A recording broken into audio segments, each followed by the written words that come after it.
तर चला मंडळी, आज आपण करणार आहोत चिकन बिर्याणी. तर लास्टपर्यंत व्हिडिओ बघत राहा, न स्किप करता. चला तर मस्त चिकन मॅग्नेशन केलं आहे. त्याच्यानंतर कांदा फ्राय करायला ठेवला आहे. नंतर मोठी आपण छान कढई घेतली, त्याच्यात तेलही टाकलं आहे. त्याच्यानंतर तिखा लाल टाकलं आहे. मग आपलं मॅरिनेशन केलेलं चिकन त्याच्यात टाकून घेऊयात आपण. मस्त ते वाफेवर शिजवून घेऊया.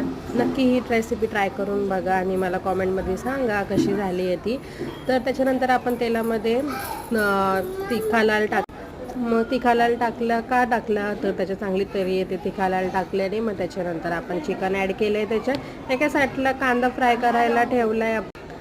तर मस्त आपण हा चिकन वाफेवर शिजून देणार आहोत. पाणी न टाकता वाफेवर शिजलं ना चिकन एकदम छान लागतं. त्याच्यानंतर आपण मस्त भात शिजून घेतला आहे आणि असं मोकळे हवेला ठेवला आहे. म्हणजे तो एकदम छान असं सुटसुटीत होतो, चिकन काय होत नाही त्याचा.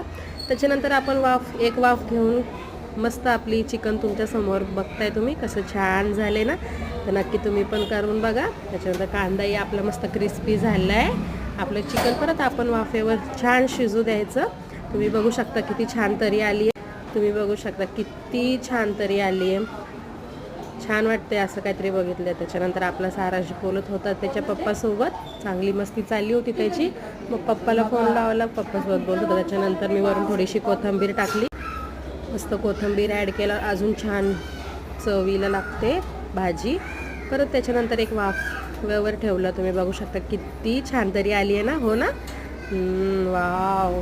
त्याच्यानंतर मग आपण त्याला थर लावायचे होते, त्याच्यावर थर लावून घेतले. मस्त आपण क्रिस्पी केलेला कांदाही त्याच्यावर टाकला, कोथिंबीर पण ॲड करून दिली. अजून एक थर लावायचं होतं, म्हणजे चिकनची हे पण करून घेतलं, लेअर पण करून घेतली, लेअरचाच भात केला.